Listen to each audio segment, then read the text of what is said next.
আসসালামু আলাইকুম। আমি এক্স্যাক্টলি যে জায়গায় দাঁড়িয়ে আছি, আশেপাশে একটু একটু পানি দেখতে পাচ্ছেন আপনারা সবাই।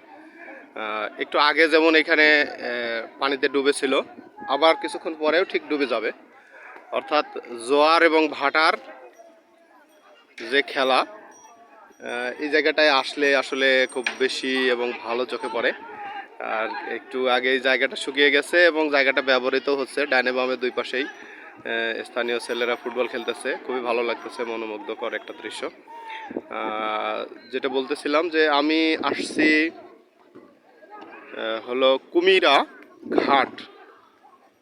ঘাট বলতে এখান থেকে সন্দ্বীপ যাওয়ার ঘাট, আরও দুই তিনটা জায়গা আছে, গুপ্তছড়া বা আরও বেশ কয়েকটা, মেইনলি সন্দ্বীপের ঘাট। তো কুমিরা এর উত্তর এবং দক্ষিণে অনেকগুলো শিপ ব্রেকিং ইয়ার্ড আছে। অর্থাৎ এই যে শিপগুলো দেখতেছেন, জাহাজগুলো দেখতেছেন, বালিয়াড়ির উপরে যে থেমে আছে, এটা কোনো না কোনো প্রতিষ্ঠানের শিপ ব্রেকিং ইয়ার্ড। আর পাশে ওই যে একটা মাছ ধরা নৌকা আসতেছে, অনেক শৌখিন এবং নিয়মিত মৎস্য শিকারী সমুদ্র তীরে মৎস্য শিকার করতেছে। আর সবচেয়ে বড় কথা হলো যে এইখানে কুমিরার এই ঘাটটি, আমি এক্স্যাক্টলি এটা হলো শেষ প্রান্ত। আমি এদিক থেকে আবার নিয়ে এসে দেখাচ্ছি। আমি নিচের সিঁড়ির এখানে দাঁড়িয়ে আছি। অর্থাৎ এইখান থেকে, এই যে দেখেন, মূল ভূখণ্ড থেকে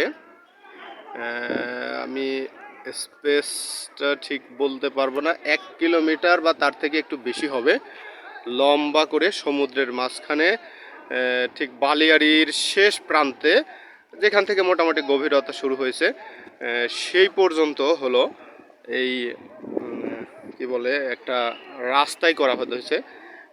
কনস্ট্রাকশন প্রজেক্ট নিয়ে সম্ভবত 2013-14 সালের দিকে এটা করা হয়েছে।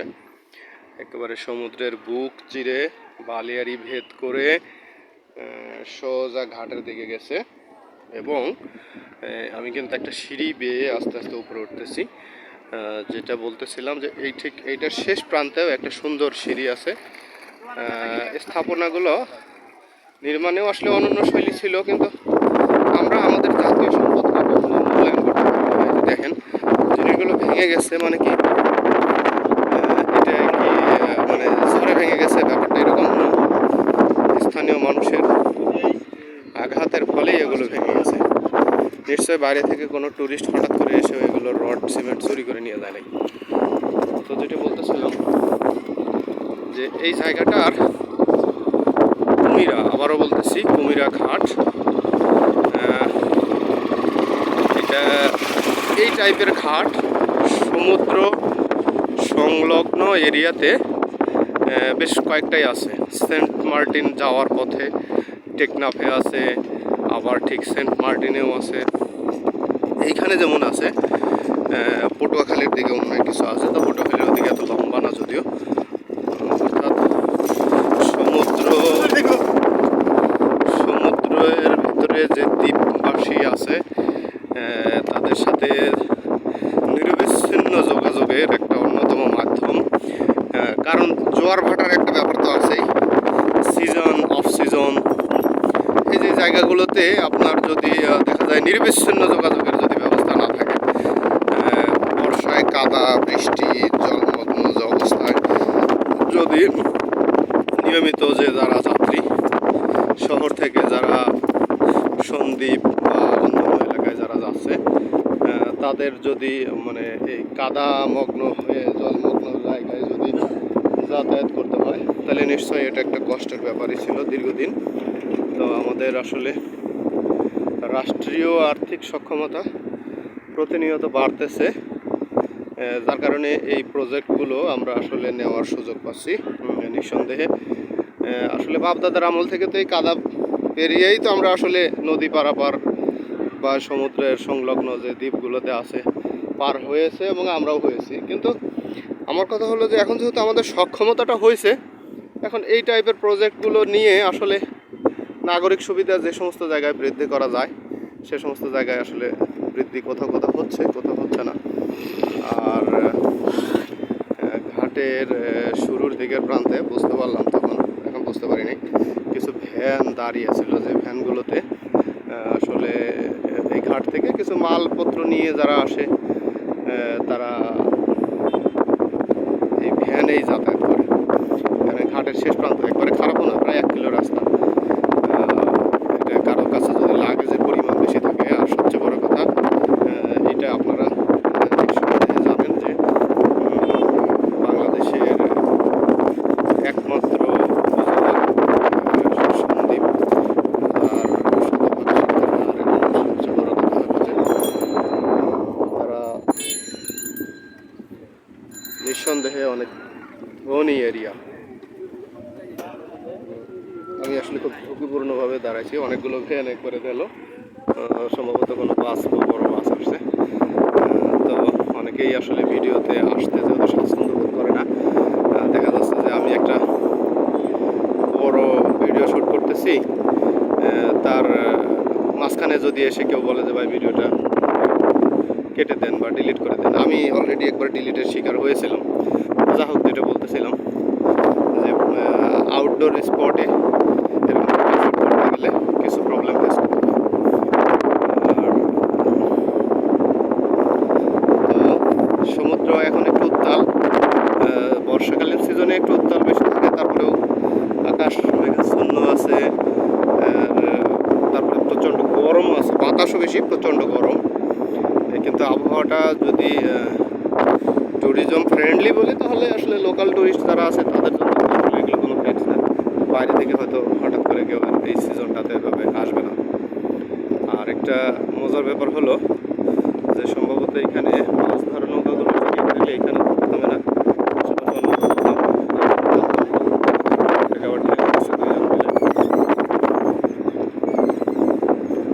আর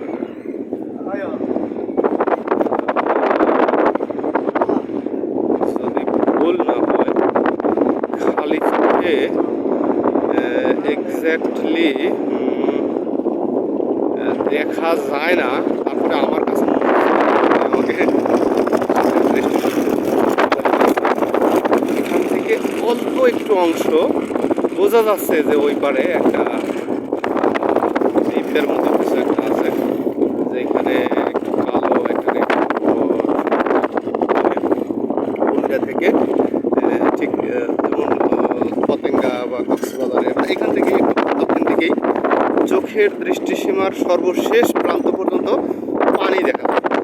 মানে পানি আর আকাশের সম্মিলনস্থল। সমুদ্রের বৈশিষ্ট্যটা কিন্তু এটাই। কিন্তু এইখানটাতে ঠিক এক্স্যাক্টলি যেটা বললাম যে চোখের দৃষ্টিসীমার শেষ প্রান্তে, এখানে কিন্তু ঠিক পানি এবং আকাশের সম্মিলনস্থলের কাছাকাছি জায়গায় দ্বীপের অস্তিত্বটা বোঝা যাচ্ছে। ঠিক আছে, এটা অনেকেই হয়তো বুঝতে পারবে না, কিন্তু আমি দেখতে পাচ্ছি বা বুঝতে পারতেছি।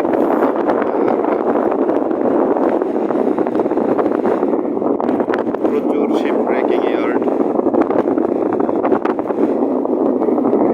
ব্রেকিং ইয়ার্ডে আসলে দেখার মতো দূরে থেকে বরঞ্চ বড় জাহাজগুলো ভালো লাগে। একটা সময় জাহাজগুলো ঘেটে দেখা গেল যে ছোট টুকরো করে লোকাল যে ট্রান্সপোর্ট আছে, ট্রান্সপোর্ট দিয়ে তাদের কারখানায় নিয়ে যাবে, কারখানায় নিয়ে ওটাকে আবার গলিয়ে লিকুইড করে পরবর্তী প্রক্রিয়া যাবে। তার কারণে আমাদের দেশে স্টিল ইন্ডাস্ট্রিটা মোটামুটি এখন স্ট্রং, ভালোই। এটা উপর থেকে ঠিক এক্স্যাক্টলি এই মানে স্ট্রিট ভিউটা দেখে মনে হচ্ছে আমাদের এনায়েতপুরে এরকম একটা স্পার বাঁধ যেটাকে বলে, যদিও সেটা খুবই ছোট, মানে কনস্ট্রাকশন ব্রিজ কনস্ট্রাকশন এরিয়াটা খুব ছোট, কিন্তু সেখানে আবার বাঁধ আছে 1 কিলো বা কাছাকাছি জায়গায়। পূর্ব দিকে 2টা বাঁধ আছে, দিল্লির শেষ প্রান্ত ওখান থেকে একটা, প্লাস হলো এনায়তপুর খাজা ইউনুস মেডিকেল কলেজের ওখানে। তো যেটা বলতেছিলাম যে এইখানে এই যে মাছ মারতেছে খুব সুন্দর। তো এই স্পারটা আসলে অনেক বড় এবং দেখায়ও শেষ করা যাচ্ছে না যে এত বড়। আরেকটা জিনিস এখানে খুব মানে খালি চোখে আমি খুব স্পষ্টই দেখতে পাচ্ছি পূর্ব দিকে ঢাকা চট্টগ্রাম হাইওয়ের ঠিক দক্ষিণ না পূর্ব পাশ দিয়ে সম্ভবত ফেনী থেকেই শুরু হয়েছে, তারপরেও মিরেশরাই সীতাকুণ্ড চট্টগ্রাম শহরে প্রবেশের আগে হাতের বাম পাশে ছোট এবং মাঝারি টাইপের প্রচুর টিলা মানে প্রচুর বলতে এক নিরবিচ্ছিন্ন টিলা।